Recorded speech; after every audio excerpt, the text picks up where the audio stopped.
Thomas Wyatt discusses the number of patients his team received, detailing how many were adults and how many were children. We received a total of 11 patients from this incident. 2 of them were adult patients, 9 pediatric patients. 4 of them required the operating room. And up to this point in time, there have been no fatalities related to any of those patients that were brought to our organization. Again, 2 children, ages 8 and 10, were pronounced dead at the scene. Minneapolis Mayor Jacob Fry speaking on the tragedy. I'm so deeply saddened and I'm so sorry to the families that I know are suffering right now. My ask is to everyone, stand by them. Fox News contributor and former prosecutor Trey Gowdy says now authorities will try to find out why this happened. We obviously want to track the shooter. I appreciate the fact that they have not identified an adult record. That does not mean he did not have a juvenile record. So number one, was he a prohibited person? Should he have been a prohibited person? And by that I mean, were there mental health issues? So you want to track the shooter. You also want to track the access to the firearms. Where did the guns come from? Were they straw purchases? Did he go into a gun store? Was it a private sale? I mean, that's all you can do now because there's not going to be a trial. I mean, these parents, they want answers. Everyone wants to know why. A conservative activist and political analyst says it is unbelievable that Democrats continue to call Donald Trump a Nazi for wanting to protect minority citizens from criminals. More from Chad Groening. President Trump is proposing sending National Guard troops to big cities like Chicago to deal with the out-of-control crime in the Democrat-run cities. In fact, at least 4 people were murdered and 19 others were wounded in Chicago this past weekend. But as expected, Chicago Mayor Brandon Johnson, who has an approval rating of 26%, rejected the idea. He has threatened to take legal action if the president deploys National Guard troops to the Windy City.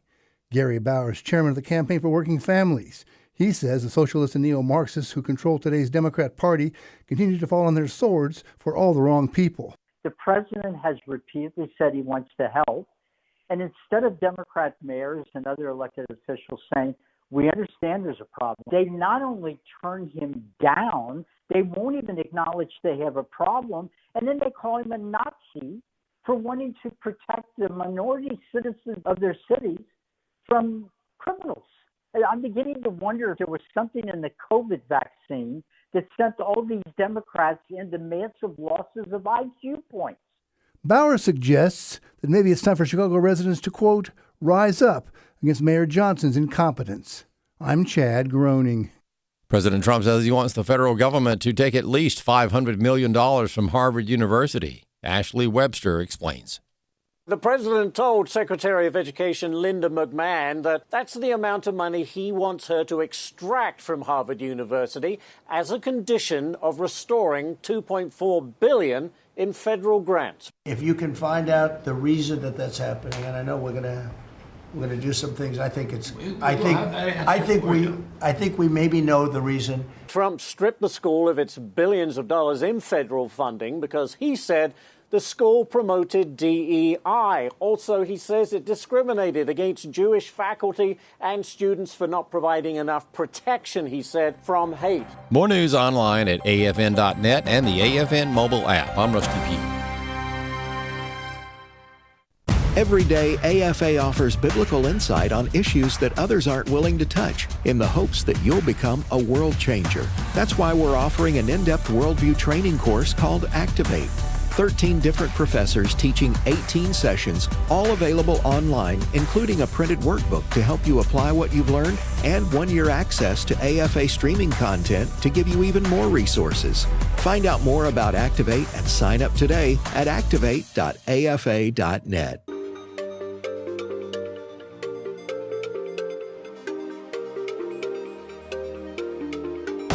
We inform. Religious freedom is about people of faith being able to live out their faith, live out their convictions, no matter where they are.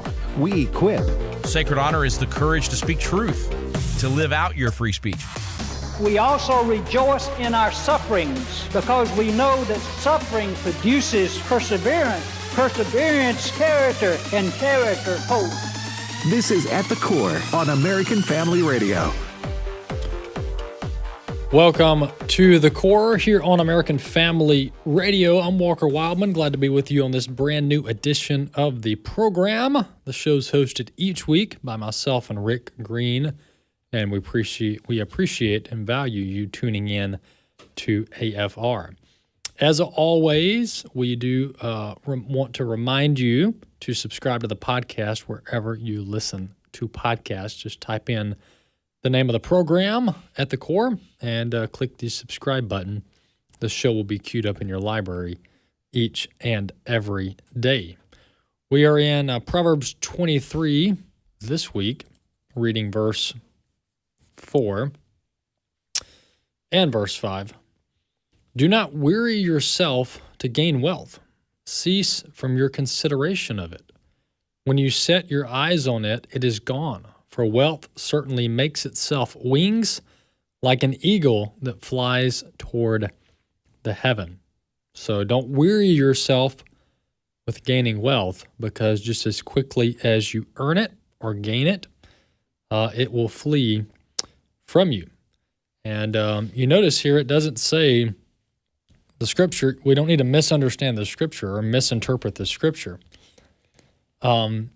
This isn't a disincentive of hard work. This isn't saying that wealth is evil, money is evil. No. It's saying don't be consumed by it. That word weary is a very specific word being used that is used when someone has become consumed with something. So don't weary yourself. It doesn't say don't try to gain wealth or don't gain wealth. It says don't weary yourself with it. And that's a very specific word, very specific definition that we need to understand, so we don't misinterpret and misapply Scripture and scriptural teachings on money and hard work, because those are also hard work is a biblical concept that God wants us to work hard. He wants us to earn honest gains. And so, but with that being said, we don't need to weary ourselves or become consumed with the pursuit of wealth. All right, let's turn our attention to some of the news of the day. There's a active shooter situation today in Minneapolis, in Minnesota, and it was at a Catholic school. Don't know a whole lot of details, but it's beginning to be reported that the alleged shooter was a young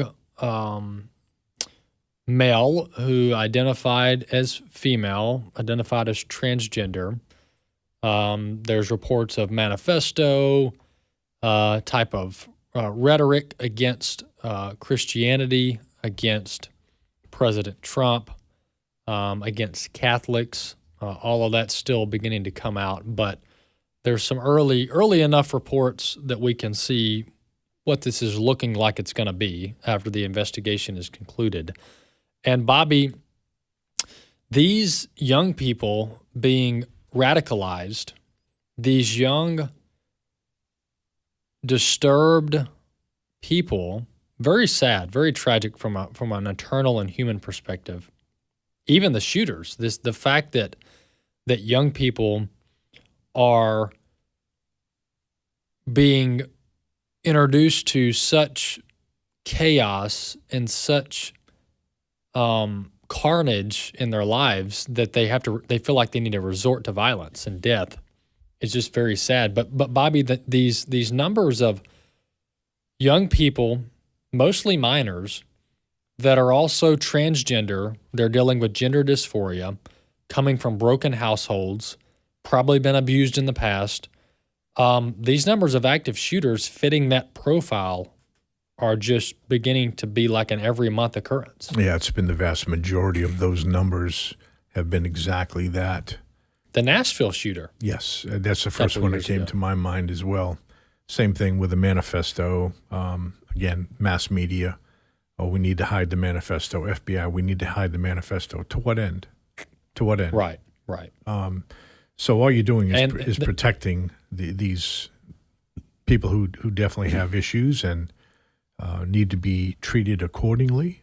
And the only thing we can do is pray for their families at this point. That's right. Not only the victims, I'm talking about the shooters themselves. themselves. Yeah, because they're coming from very broken lives, Amen. very broken homes. Yep, to your point. And folks, this is indicative. Yes, there is, don't get me wrong. There is a lot of Christian hatred out there. There's a lot of anti-Christian hatred out there. And entertainment and media are doing their part to mock Christianity, to belittle Christianity, to call us haters and bigots for having religious convictions, having biblical convictions. But along with that, we're also facilitating a culture of familial and marital chaos. We're having children raised by single parents. Dads are MIA, moms are MIA, kids are being thrown into the foster system, the adoption system. It's pure carnage.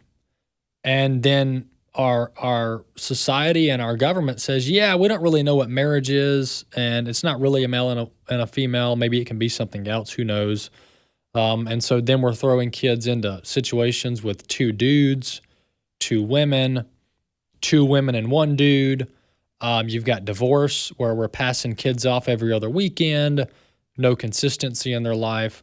And so I could go on and on about these terrible situations. But what you do, folks, is this is why I want to hammer home that adult decisions affect more than just adults. And this is the narrative that we have to debunk, is that, well, what two adults do is none of your business, or the government shouldn't have a say in what two adults do. Well, no, that's not true. That's not true. Because what two adults do ends up affecting other people, especially when we get into the marriage and family conversation. Very sad situation going on in Minnesota. We'll continue to track it. But we have to ensure that we have a society and a culture that raises and treats kids with dignity, with respect, with a moral compass, with truth, with compassion, with love, and totally flee away from this culture and society of lawlessness, chaos, and no moral barriers, no moral teachings. We have to teach young people right from wrong. We have to teach them that they were created in the image of God. He has a purpose for them, has a purpose for their life. How he created them is his intent, his design. You know, we got to totally flee from this gender dysphoria and transgender embracing that we've been doing, and point kids in the right direction. So that's what's going on in Minnesota. I want to spend the rest of this segment talking about this Federal Reserve, and we'll pick up some of this in the last segment. But this Federal Reserve Governor Lisa Cook, who was appointed by Biden, has had a criminal referral sent over to the Department of Justice alleging mortgage fraud, for the simple fact that she allegedly, this Federal Board of Governor member, she allegedly completed a mortgage application in 2 different states and claimed both of the residences as her primary residence, which you can't do that. You have to pick. You have to pick your primary residence, and then your other would be secondary, which doesn't come with as much of a favorable mortgage rate and other things that aren't incentivized. And so this is a big deal, though, to be on the Federal Reserve as a governor and allegedly committing mortgage fraud. That's a big deal. That's a big deal. And so this was sent over to the DOJ. President Trump, in return, sent a letter terminating Lisa Cook from the board, from the Federal Reserve. And of course, she's fighting it. She's not disputing it. She hasn't said once that I didn't commit mortgage fraud. She won't address the allegation, which is interesting. But it says she's going to fight it. She's going to take President Trump to court. That's what she said, and that's what Jerome Powell said. Here's the stark truth. Here's the reality. The reality is that President Trump can terminate any Article 2 employee. any Article 2 federal worker. And if you say he can't, then you're saying that the Federal Reserve is a fourth branch of government, because the president can't terminate a federal judge. The president cannot terminate a congressman or a senator, because that's a co-equal branch of government, separation of powers. This is government 101 class. So this assertion out there that President Trump can't fire Lisa Cook because why? Well, they don't say so. Well, the Fed's independent. Well, okay, what does independent mean? Well, they should make their decisions that are non-political. Okay, well, that's not legally independent. Maybe their decision making should be independent, but as a legal matter, the president nominates governors to serve on the Federal Reserve and the chairman, and if he can appoint them, then the logical conclusion is he can terminate their employment. All right. Then we get into the debate about for cause, and we can debate that all day long. What that means, it's actually not specifically outlined in many of these statutes. It's left open-ended. But nonetheless, we have to debunk this notion that President Trump can't fire a federal employee. The president cannot fire a federal employee. If that is true, which it's not, but if that is true as a matter of fact, then we have created more branches of government than are outlined in the Constitution. Because right now, and for the past 250 years, we've had three. We've had the judiciary, we've had the executive, and we've had the legislative. The three branches of government, and the president is the chief executive of the executive branch, commander-in-chief, president.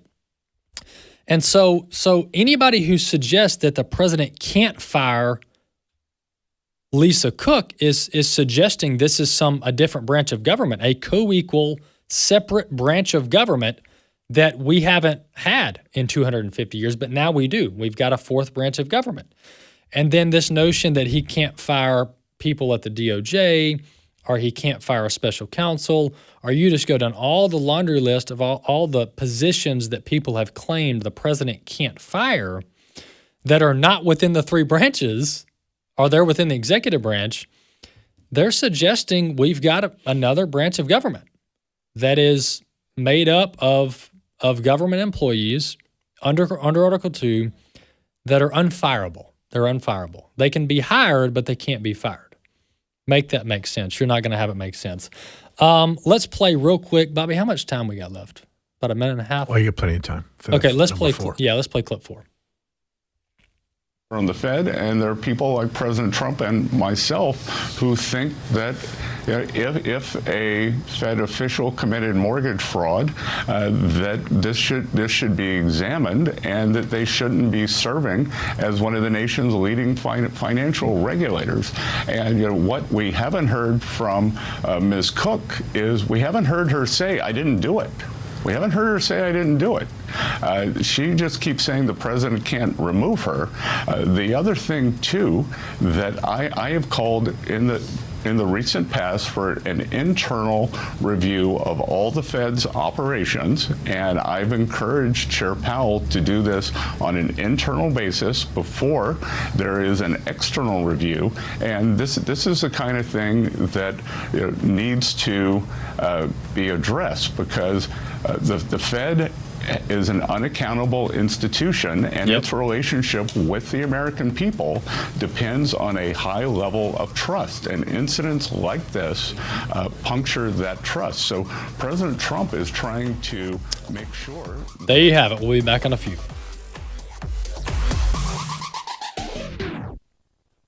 I will give thanks to you, for I am fearfully and wonderfully made. Wonderful are your works, and my soul knows it very well. My name is Abraham Hamilton III, and this is the Hamilton Minute. A generation has been taught they descend from animals, that there is no God. They've been taught they are nothing more than a cosmic accident. They have no purpose, and life has no meaning. Life's meaninglessness has been punctuated for them by the 60 million children who've been slaughtered in the womb and counting. But society is shocked when they act out exactly as they have been taught, like animals with no conscience. Respect for human life begins with respect for the life giver. America needs repentance.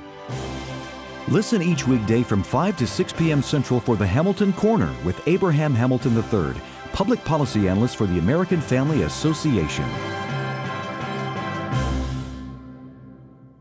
In the darkest corners of the world, hunger, abuse, lack of clean water, and shelter are everyday realities. Tomorrow Clubs is a ministry motivated by the Great Commission to bring God's love and the hope of the gospel to these forsaken places. Here's an update from a team leader. One of the greatest impacts Tomorrow Clubs have had is in raising a whole generation of Christ followers. More than 500,000 children have learned to follow Jesus in their Tomorrow Club, and tens of thousands have gone on to become leaders in their churches and communities.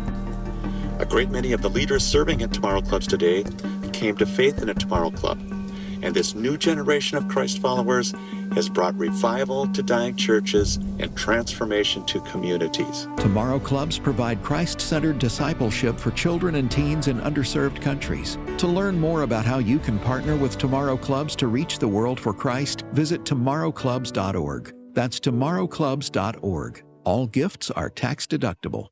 Hello, everyone. I'm Tim Wildmon, president of American Family Association and American Family Radio.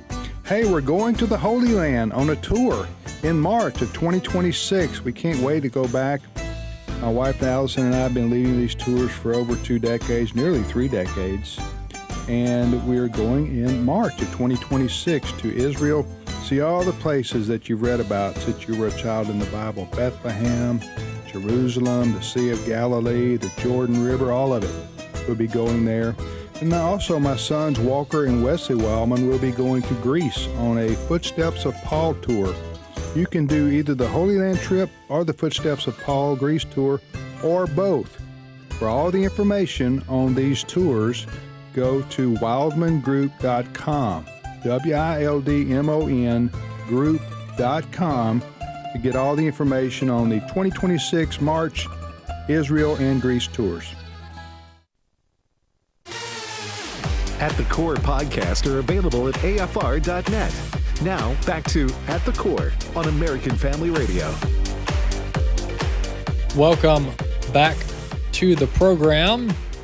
Well, if you missed the last segment, towards the tail end of it, we talked about whether or not the president can terminate the employment of someone serving on the Federal Reserve that's ironically nominated by the president. So this whole legal theory that the president nominates but he can't terminate within the Article 2 branch is quite an interesting argument to hear. But a lot of it going on out there. We'll continue to track it and maybe talk more of it in the next segment. Right now, we've got a guest with us. Monty Bennett's with us. He's CEO and chairman of Ashford, Inc., which is a hospitality-focused asset management company. He's also a conservative philanthropist and activist and has done extensive work on the topic of homelessness, especially in America's inner cities. Monty Bennett, welcome to the program. Thanks for having me, Walker. Yes, absolutely. Well, I broach the topic of homelessness relatively often, maybe once or twice a month on the program, because our city here in North Mississippi, Tupelo, Mississippi, we've got roughly about 40 to 50,000 residents in the proper, and then a larger, over 100,000 in the surrounding area. But for North Mississippi, it's a pretty good sized town, pretty good sized city. But homelessness is a major issue. And then you go to major cities like Atlanta, Dallas, Chicago, New York. Yeah. Homelessness is rampant in many regards. President Trump's been talking about it recently. Tell us how you got into addressing the issue of homelessness and some of the creative ideas that you found to be helpful. Well, I just caught the last part of your question there. So let me just talk a little bit about this homelessness issue. I'm just a businessman here in town.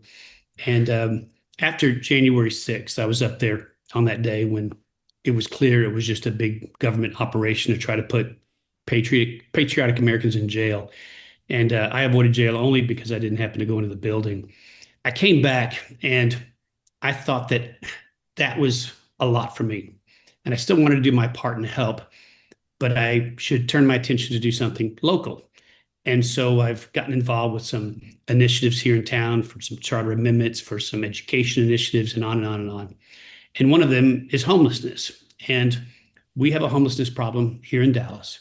And unfortunately, the so-called solutions are solutions that just perpetuate the entire homelessness industrial complex, with people, in many cases, are motivated not to solve the problem. Many of them are, and many of them are really good people. But you do have many that aren't. And so there's no real push to solve the problem, despite the fact that they'll keep saying that they're trying to solve it, because if they don't really say that, well, then they're not going to be in their positions anymore. So this just perpetuates.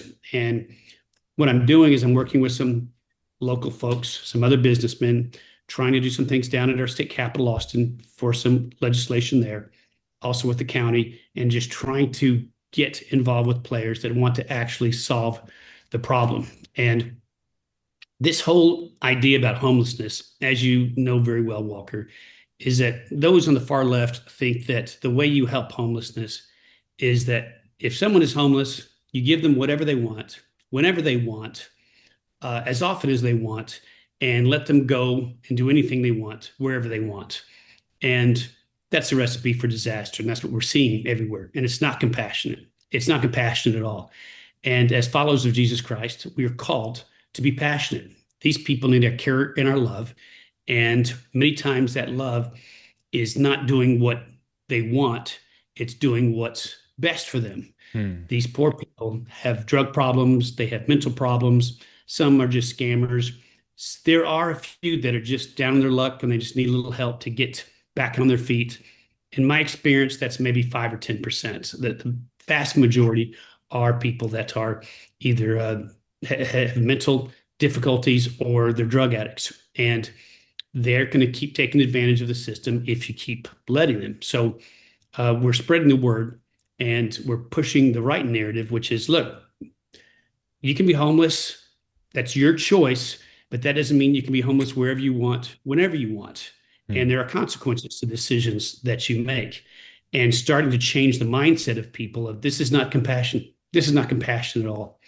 We're working to have a new center built away from downtown, not in downtown, away from downtown, called Refuge for Renewal.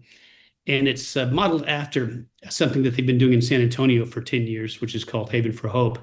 And it's a one-stop shop where the homeless people get picked up, they get taken there, their needs are assessed, and then they get shipped off to where they can be helped.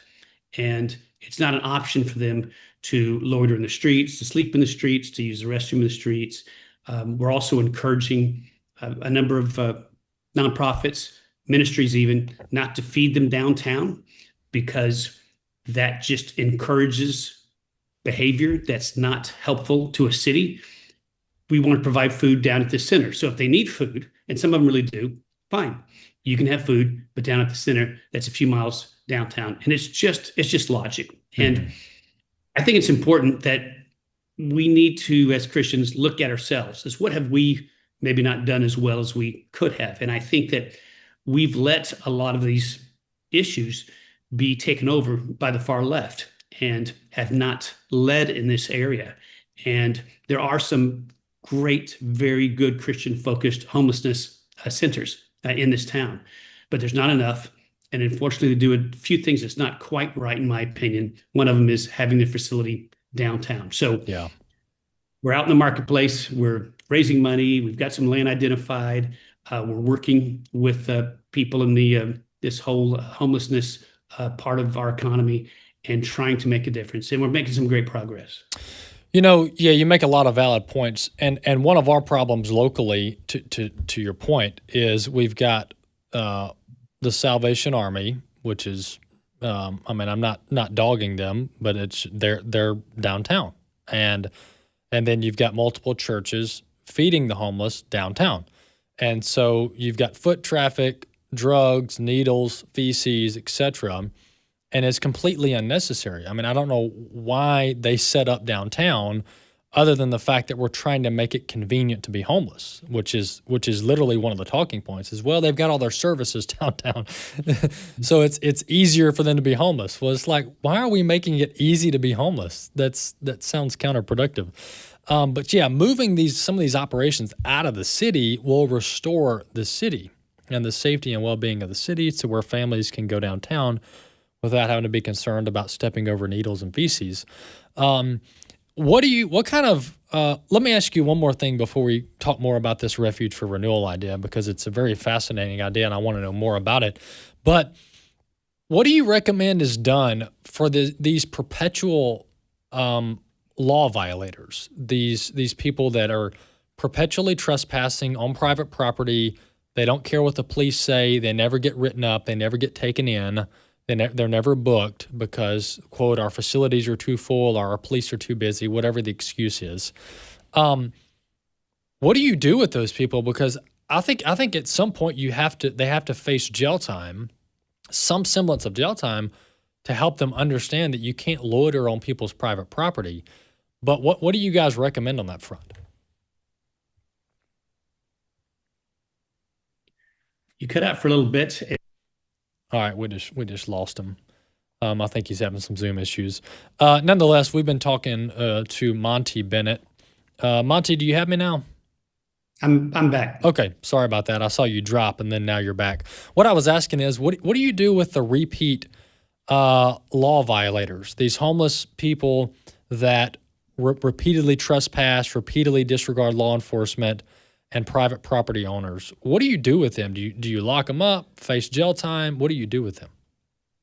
I think you hit on it earlier, and that is you have to make it very inconvenient for someone to be homeless. Some people will rightly say, oh my gosh, it's already terrible. They don't want to be homeless. That's not true. There's a lot of people that want to be homeless. It's to their advantage. And you know that by looking at the demographic of the homeless. First of all, you see a lot more men than women. And you ask yourself, why? Are men more discriminated in housing than women? Well, of course not. The reason is because there's much worse consequences for women to be homeless than there is for men.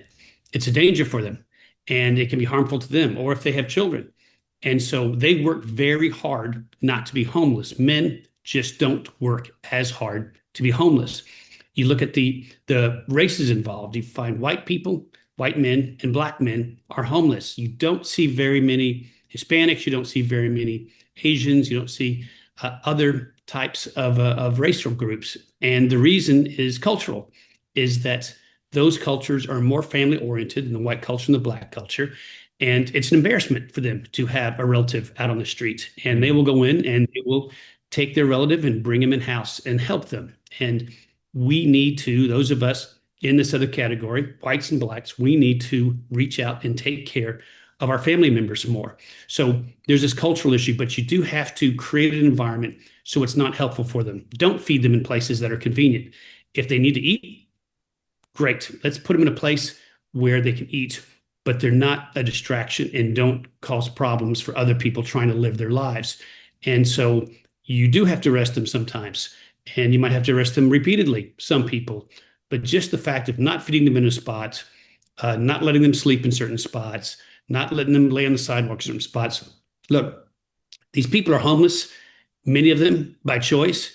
And if you make it uncomfortable for them, they are going to move elsewhere, or they're not going to become homeless. And so it's some type of pressure one way or the other. That will address a lot of them. And then again, there's a number of people, God bless them, they need help. They need psychiatric help. They need help with addiction.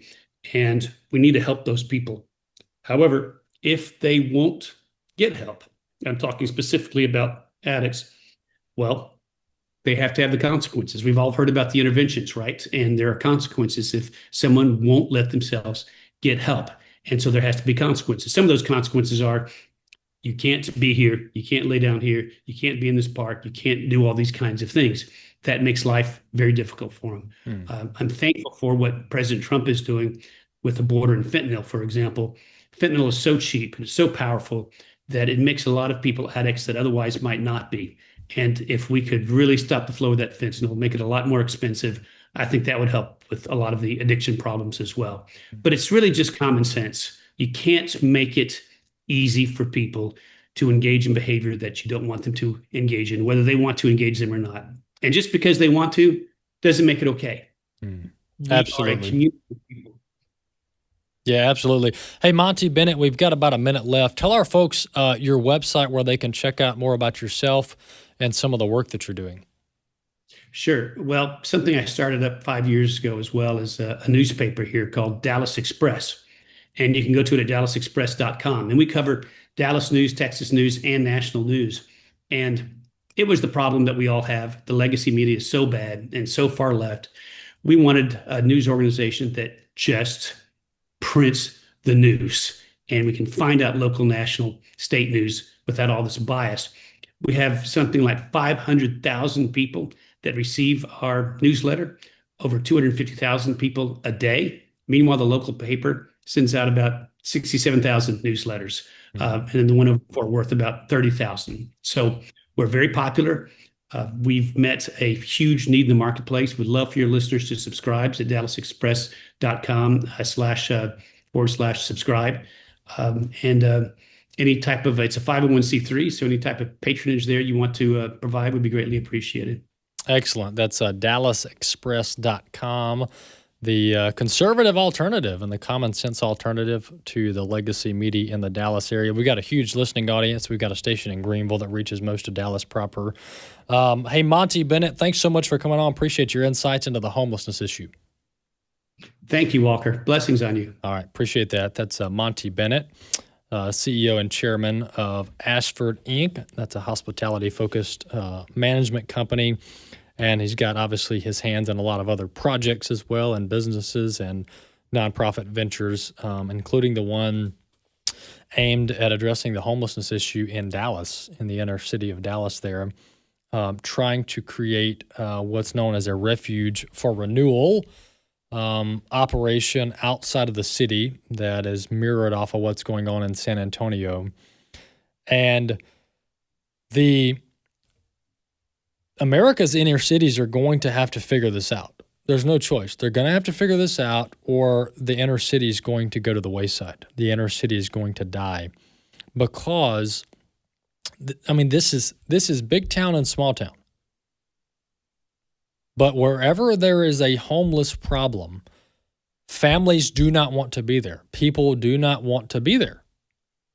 And the same thing with what we're dealing with in our backyard. It's all over the place. And the police feel like they've got their hands tied, and the residents feel like they've got their hands tied, and we're doing our best, and I don't know what the solution is, but it's not a perfect solution. Don't get me wrong. Even what Monty's talking about isn't going to work 100% of the time, but you've got to get these perpetual repeat offenders and repeat trespassers off of the inner city streets. And it's just what President Trump's doing in Washington, D.C.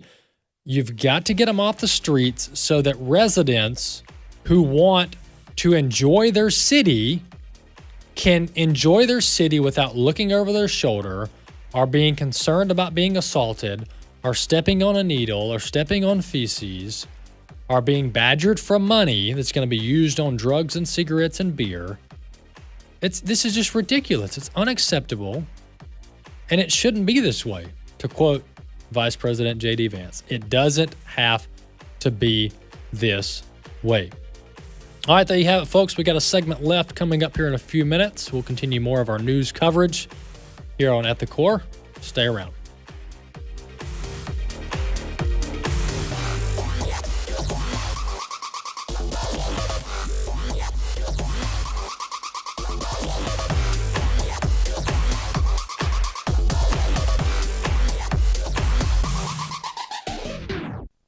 The Bible is clear. It's appointed to man to die once and face the judgment. For some, that's the only time they'll face death. For others, they'll suffer a second death, eternal punishment. The fact is, everyone will be judged. So are you ready?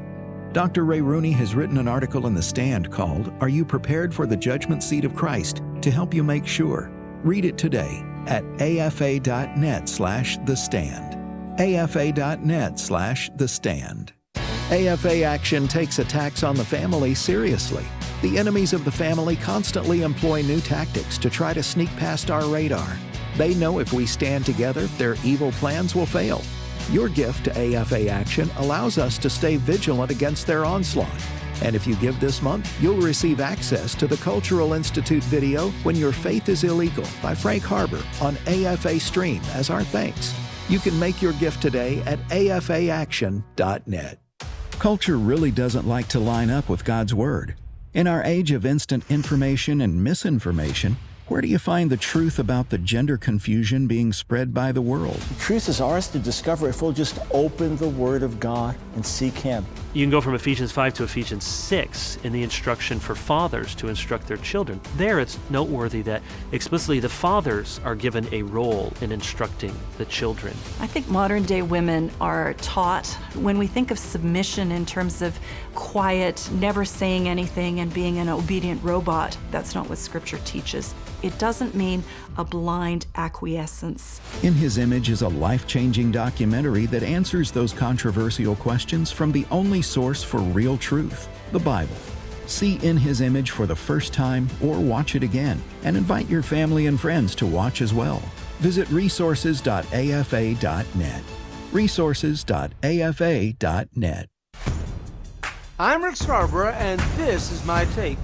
Among Trump's top priorities is addressing the border crisis and related issues created by the Biden administration. Two key initiatives are underway: securing the border and deporting criminals and gangs who enter the country illegally. The border is secure, but efforts to oppose ICE deportation efforts have spread across the U.S. How are illegal immigrants organized so quickly and young voters gathered overnight in multiple cities to demand open borders? Where do they get the resources for riot gear, face shields, non-lethal weapons, signs, and more? These initiatives are clearly anarchy, being orchestrated and funded by socialist activists and far left-wing radicals. Their end game is clear: to divide our nation, destroy the nuclear family, undermine our democratic Republican form of government, and lead the U.S. toward globalization, a one-world order. And it's going to happen unless Christians stand up, speak up, and refuse to give up. I'm Rick Scarborough, and that's my take.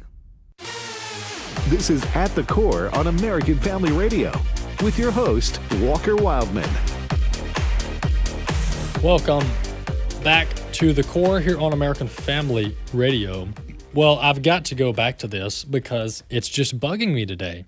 But Bobby, this notion, this argument being made by commentators all around the world that President Trump cannot fire a member of the Federal Reserve, whether it be the governor or the chairman, is that argument, that legal argument is quite, and maybe it's not a legal argument, maybe it's more of a political narrative, but it's quite baffling to me. Yeah, I'll go with the latter. It's a political narrative. It's, again, anything Orange Man tries to do to control what's going on in his administration, he doesn't have the right to do so. It doesn't matter who it is, doesn't matter what it is, what department, what agency, what division, it doesn't matter. Right. And it's this is the new way that they're attacking him, as opposed to what happened in 2016. Yeah. It's anything he tries to do with his administration, he's overstepping, controlling law enforcement and getting large cities under control. And obviously the statistics are there, but they're being whitewashed by the other side. And bottom line is, American people know facts are facts. Yeah. It's working in spades, and it'll continue to do so. And based on those results, you'll be seeing more of that across the country in major cities. Yeah. So let's just break this down as far as what the Constitution says. And yes, there's some federal statutes that get more granular on hiring and firing for the federal government. But for the sake of this discussion, let's keep it simple. Let's remind ourselves of the three branches of government, the three co-equal branches of government, okay? Here's how accountability works, because people say, how do you hold government accountable? Here's how you hold government accountable, okay? Obviously, we have elections. That's example one. But let's go through these means of accountability that exist at all times in the federal government, and this is also applicable for state government as well, but let's just talk about the U.S. Constitution. The president, the means of accountability for the president is Congress, okay? Yes, the federal judiciary can also keep the president in check, but I'm talking about removal from office. The only person or group of people that can remove the president from office during a term is Congress. They can impeach and remove. They can impeach and remove the president. All right. Who can remove sitting lawmakers, members of the legislative body? Well, the legislative body can. All right. It's called expelling a member. It takes 2/3. Congress can expel a member of Congress with a vote of 2/3. This is all Article 1 and Article 2 of the U.S. Constitution. Well, who holds the federal judges accountable? Who holds the Supreme Court accountable? Congress does. Congress can remove a federal judge, i.e. the Supreme Court or lower court, with the same impeachment mechanism that it would use for the president. All right? And so there is accountability built in to the Constitution for each branch of government. All right? So those are the means of accountability for the three branches of government. When you go to the executive branch and you go below the president, which below the president is the Federal Reserve, the Treasury Department, the Commerce Department, Department of Justice. These are all positions, especially cabinet level positions, that are appointed by the president. President Trump appointed Jerome Powell, for better or worse. President Biden appointed Lisa Cook, the board governor that we're talking about. To suggest that the president cannot fire Jerome Powell or Lisa Cook is to blatantly disregard the constitutional black and white copy. The black text of the U.S. Constitution, it has to be completely disregarded to suggest that the president cannot end the employment or the term of a member of the Federal Reserve, which would leave us an unaccountable fourth branch of government, because there is no provision in the U.S. Constitution outside of Article 2 that gives any accountability measures. For example, the Federal Reserve. If the president isn't the one to hold the Federal Reserve accountable, then there's nobody else per the Constitution. And so I want us to understand the gravity of this argument that isn't rooted in the Constitution. It isn't rooted in law. It isn't rooted in logic. This argument that President Trump cannot interfere with the term of the Federal Reserve governor and board and chair is a very dangerous argument to make. And we'll see where the Supreme Court falls on this. I think they're going to have to take this up. And I don't want to hear, well, I'm going to hear because I've been watching CNN too much, but the argument, well, if President Trump, if the president can just fire Jerome Powell, or if the president can just fire a board governor of the Federal Reserve, then this is just going to become another politically motivated agency that is at the whims of the president. Well, okay, that may be true, but that's not a legal argument. That's like a political and implication argument. That's not a legal argument. Who knows what the Federal Reserve will look like? Should the president desire to remove board members. Who knows what it'll look like? We don't know. Because we've treated this Federal Reserve as this insulated, apolitical, you can't touch this agency.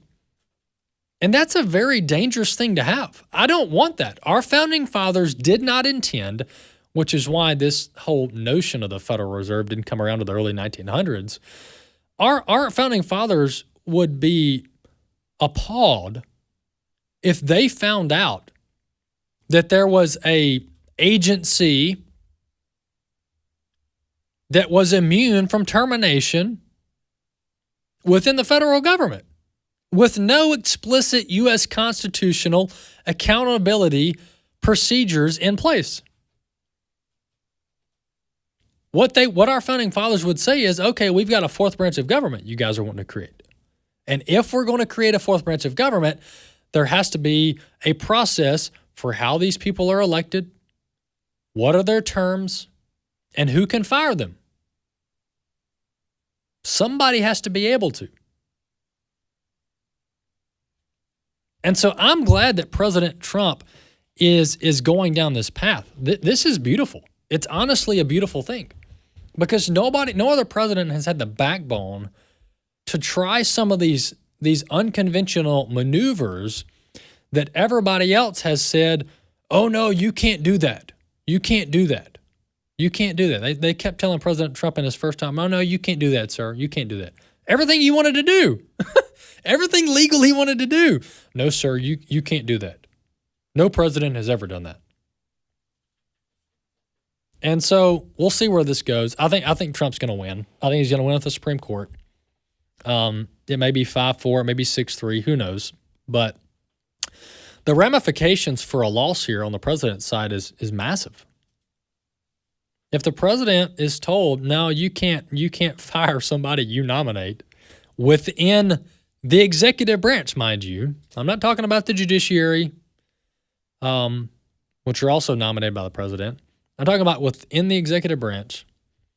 Then if the president can't terminate a member of the Federal Reserve, then we have a de facto fourth branch of government with no accountability. And that's what Scott Bessent was saying. The implications here are very broad and risky. This is a risky move, but should President Trump prevail in the courts, then it's going to be a good day. It's going to be a good day. And it will put the rest of the Federal Reserve on notice that if you guys want to be political hacks with our interest rates, then there's going to be consequences. If you guys want to commit mortgage fraud, there's going to be consequences. If you guys want to do insider trading, which we've had multiple Fed governors, not at the national Fed, but at the, for example, Atlanta, St. Louis, at these other Feds, that we've had multiple members resign. Why? Because they were allegedly doing insider trading. And the news broke that they were doing it, and then they resigned. And in the instance of Lisa Cook, there's alleged mortgage fraud that has been referred criminally to the Department of Justice, and she has not refuted it. Yeah, the only thing she keeps saying is, I'm not going. I'm not going anywhere. Right. Really? Yeah, which is not a good look. No, it's not a good look. And the other aspect of this that deserves questioning is why a 14-year term? Where did that is absurd ambiguous number come from? Is this like Dr. Birx's 6-foot spacing during the pandemic, which originally started at 10 feet, but they didn't think would be palatable? Yeah, they went to 6, and then they admitted that 6 wasn't rooted in anything. No scientific backing. Yeah, that's right. This, folks, is I love breaking free from these shallow political talking points that aren't rooted in fact, logic, or legal theory or the Constitution, breaking free from it. It's so liberating. Like to have this discussion, which really isn't a discussion, I'm just telling you, the president has to be able to fire members of the Federal Reserve. He just has to. Legally, he has to be able to. And I don't like the for cause thing, even though that's very ambiguous. I don't like the for cause, which is illegal. Like, well, it's got to be for cause. What does that even mean? And again, that can be political as well. It can be, yeah. And what does that even mean? Do they have to violate federal law, which mortgage fraud, ironically, is? So what is for cause? Is it because I don't like what they wear? What does that even mean? I can't stand these for cause being put in statutes, and the legislative body doesn't clarify it. I mean, it leaves the courts to interpret something that's not interpretable because it just says for cause. Which is a very, very subjective legal term that it leaves the judges up to figure out what it might mean, even though nobody knows what it really means because they didn't write the law. All right, let's move on to a few other topics. Enough of that. Chicago. All right, Chicago has had the top homicide rate for 25 plus years.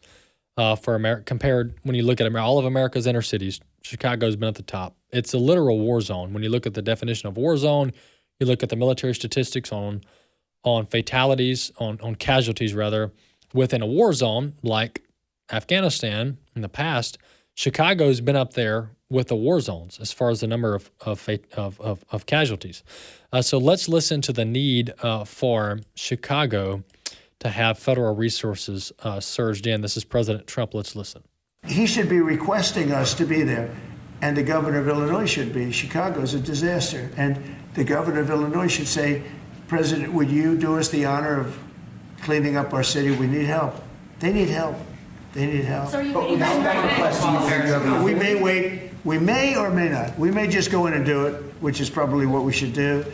The problem is, it's not nice when you go in and do it and somebody else is standing there saying, as we give great results, say, we don't want the military. They need help badly. Chicago desperately needs help.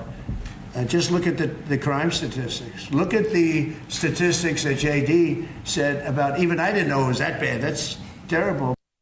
Okay, so looking at these statistics, when you break down some of Chicago's zip codes, the homicide rate for young men is nearly 3 times higher than the average casualty or death for an American soldier in Afghanistan and Iraq. So the rate in certain zip codes in Chicago are 1,200 homicides or casualties per 100,000. You go to Iraq and Afghanistan per 100,000, it's 395 and 330. So that's a near threefold more likelihood as a young male to be killed, to be murdered in certain parts of Chicago than it is to die an American soldier serving our military in Iraq and Afghanistan. Completely not making this up. These are the facts. All right. So if we can send American soldiers to Afghanistan and Iraq to nation build and do law enforcement activities, why can't we do it for our own inner cities? We'll see you next time.